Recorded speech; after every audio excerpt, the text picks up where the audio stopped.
You're watching Bears Now by Chat Sports. I'm your host, Harrison Graham. On today's show, a little live Q&A action. We'll take your questions. I'll answer them to the best of my ability. So load them up, hashtag Bears or Super Chat, and we will get to as many as we can.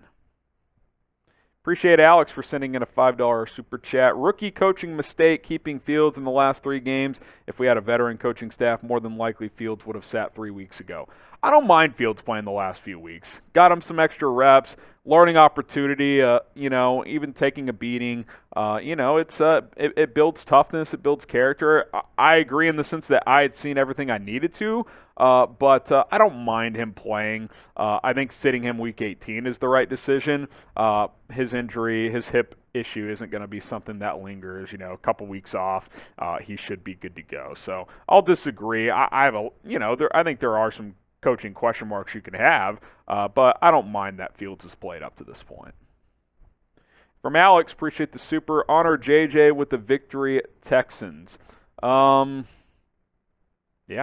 go Texans go. I mean, come on. Got to beat the Colts if you're the Houston Texans and help out the Bears. Let's go, Lovey. Make it happen.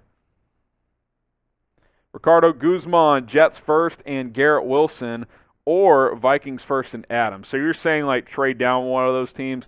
I'm not trading number 1 or number 2 to the Jets for Garrett Wilson and number 17 or whatever. That's way too far to drop down.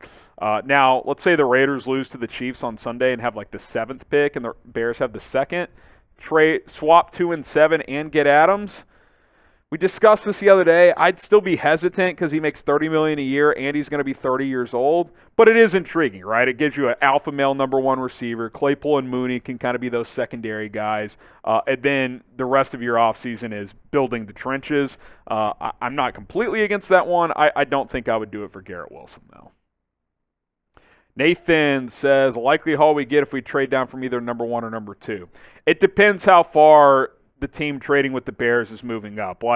Let's say it's the Panthers from the number 8 pick moving up to 1 or 2. You're going to get their number 8 pick, for sure a first next year, maybe even another first, if not a second, and potentially another pick or 2 as well later in the draft. You're going to get a lot. If it's a team 4 or 5, let's say the Bears get the first pick, right? And let's say the Colts are the 5th pick. You'll get number 5, probably their first next year, and maybe a 3rd or something like that. And almost any scenario, unless it's Houston at 2, but maybe even Houston at 2 if they're desperate enough, you're getting at least 1 extra first-round pick. So you're going to get a lot. You are going to get a lot if you get a top 2 selection, especially if it's for a QB desperate team. Can I get a bear down going in the comments? I know it's been a tough year, but exciting times ahead. It's going to be a hectic offseason, over $110 million in cap space. Free agency is going to be wild. The draft could be epic if the Bears land the number 1 pick. I can't wait to see it all unfold, and we're going to cover you every step of the way. But if you support this team, if you support this channel, get the bear downs going in the comments. From Derek Runyon, if the Texans win, do the Colts jump up in the draft? Also, what are the options for future wide receivers? Should we trade back and get the TCU receiver? I do think, and I'll probably do a video like this probably next week, trade back draft candidates, regardless of where the Bears are, guys they could draft if they trade back. Like Quentin Johnston, you're not drafting him if you have the number 2 pick. But if you trade back from 2 to 8, even 2 to 6, he could be a guy you draft. Peter Skoronski, Paris Johnston. That's the thing. If the Bears keep a top 2 pick, they're almost certainly drafting one of 2 or 3 guys. Jalen Carter, Will Anderson, maybe a guy like Tyree Wilson or Miles Murphy moves up into that conversation. But I don't think any of the receivers or offensive linemen would move up into that top 2 or 3 pick discussion. So we'll definitely do a lot of trade back scenario videos. From Q Corrido, if we draft Quentin Johnston, does Mooney move to the slot? Maybe, or Claypool plays in the slot. Think about Johnston, too, and if you watch the TCU-Michigan game, that big kind of crossing, long developing route that he caught for about a 50-yarder from Max Duggan, he was in the slot for that play. So he can line up in the slot some as well. I think what you'll see is all three of these receivers, if you were to get Johnston, are pretty versatile and multiple. You can play them outside. You can play them in the slot. I do think Mooney in the slot more makes some sense, but Claypool can do some of it, although I like him better on the outside. Johnston can do some of it, but yeah, I mean, imagine Johnston and Claypool at 6'4" on the outside, and then Mooney with his route running ability in the slot. I mean, that could be a fun offense. Alex Dino, any third-round sleeper receivers? Parker Washington. I like Washington. I've seen him like fourth, fifth round in most scenarios. I actually cooked up a Bears mock draft that didn't quite get ready with this breaking news on Justin Fields here on our live show for Wednesday here, but so if you're watching live at this exact moment, we won't do the mock draft, but if you're watching this later in the week, go check out my last mock. Parker Washington might be a guy the Bears get in there, so I do like him as a potential option, kind of in the fourth round probably. Do you believe in Justin Fields? There's all kinds of wild rumors. Oh, they should trade him now. Draft Bryce Young or C.J. Stroud. I'm a Fields guy. Type B for believe, type D for don't. Let me know what you guys think down in the comments. I'm definitely a believer in saving money, and I think whether you're rich or poor, I think that applies to all of us. It's always a good thing to save money, and Rocket Money is going to help you do that. Download the Rocket Money app today at rocketmoney.com/bearsnow. They're going to help you keep track of your expenses and help you not waste money because listen, most of us are wasting money on subscriptions that we don't even use. When I got going with Rocket Money about 6 weeks ago now, I found out, holy crap, I've been spending $25 every 3 months on Xbox Live. Doesn't sound like a lot, right? But you add that up over a year, that's $100 a year. I haven't played Xbox Live in 2 years, so I've lost about $200 up to this point, which, hey, that can add up over time. RocketMoney.com/bearsnow. Download the app for free. You can see all of your subscriptions on one screen, and then you make the decision on which ones you don't want to use anymore. You can keep track of your upcoming bills, your overall finances, and the cool thing about Rocket Money, too, is if you're like, okay, I don't want Netflix anymore, click cancel, and they're going to take care of it. You don't have to reach out to Netflix or whoever else or anything like that. They will cancel those subscriptions for you. RocketMoney.com/bearsnow. Optimize your finances, save money. You're going to be good to go. Link in the description and in the comments of this video. Joe Oliva, $10. Appreciate the super chat. Bears haven't had the number one pick since 1947. An Alabama player hasn't gone first overall since 1948. What do you think the odds are that we draft Will Anderson in both these streaks?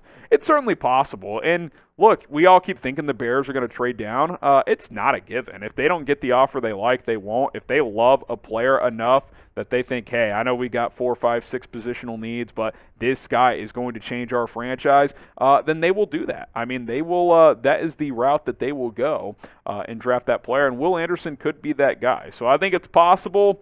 It's somewhat unlikely from the beginning, Joe, because the Texans have to lose for the Bears to get that number one pick, which could happen, but is not a guarantee. But yeah, Anderson's going to be in that discussion if the Bears pick at 1, 2, 3, or 4 as a guy that they could take.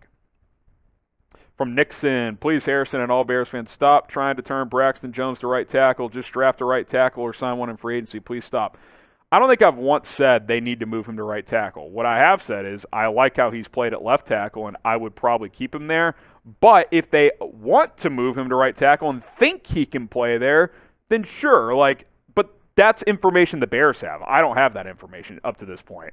Eberflus and Poles have never publicly said, yeah, we're comfortable with him at right tackle. So I have just hypothetically said, hey, if you think there's a better left tackle option up there and you think he can play right tackle, then sure, that could be a possibility. But I've never sat up here and said, yeah, you just need to move him to right tackle and get a different left tackle. I've never once insinuated that.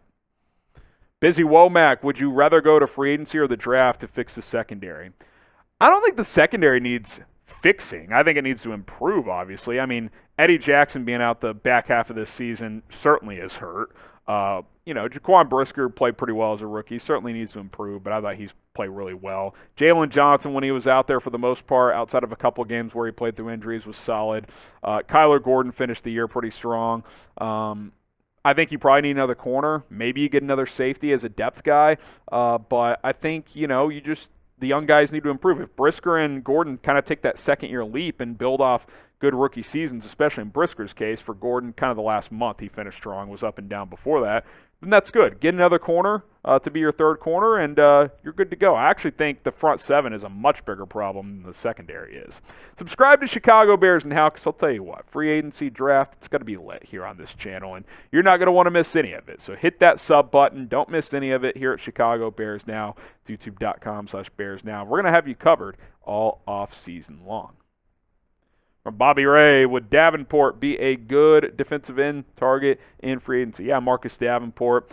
I think so. I think he's a guy you could get for less than you would have a year ago, because last year he had a great year. This year, not so much. I think he could be a guy that's still going to be expensive-ish, but it's not like he's going to cost $25 million a year or something like that. Maybe 10 to 15, depending on what his market ends up being. But yeah, he's a guy that even in a down year this year, he'd be your best defensive end right now. There's probably very little doubt to that. From Ellis McCarthy, for the pessimistic, there is hope. Remember the Cowboys with Jimmy Johnson, 1989, 1-15, 92 and 93 Super Bowl. Yeah, I mean, look, I'm not ready to sit here and say the Bears are going to win 3 out of 4 Super Bowls anytime soon, but I do think there's reasons to be optimistic. I like a lot of what we've seen from Justin Fields. Does he need to continue to improve? Of course he does. Does the passing volume need to be go up? Yeah. But let's get pieces around him and see if he can take off, because he did a lot of special things this year with very little around him at the offensive line position and at wide receiver. Javon Sago, who is the best receiver in the draft for the Bears after the first and second round? Oh, gosh, it's hard to think like later in the draft. Let me just see. NFL draft. Let's just see if I can get a couple names here. Just a couple names as we go here. You look at guys like, is a guy like Zay Flowers going to fall to the third round? He's probably going round 2. Xavier Hutchinson out of Iowa State could be someone in that category. I think Josh Downs is going round 2. Some think he could go round 3, but I think he's going to be a round 2 guy. I think like mid-late first to like mid-late second, that's like the sweet spot. That's where you can find a lot of receivers in this draft. That's why if you trade down, I mean, you get maybe 3 to 4 picks in the top 60, you're going to have some versatility there. So we'll see what happens, but it is a deep wide receiver class once again. Appreciate all the questions. If we didn't get them answered, well, hit me up on social media, at HGramNFL on Twitter, at HGramNFL on Instagram. That is where you can follow me and ask me your questions as well. I tend to get back to you guys pretty quickly over there, so give me a follow and hit me up on both of those platforms.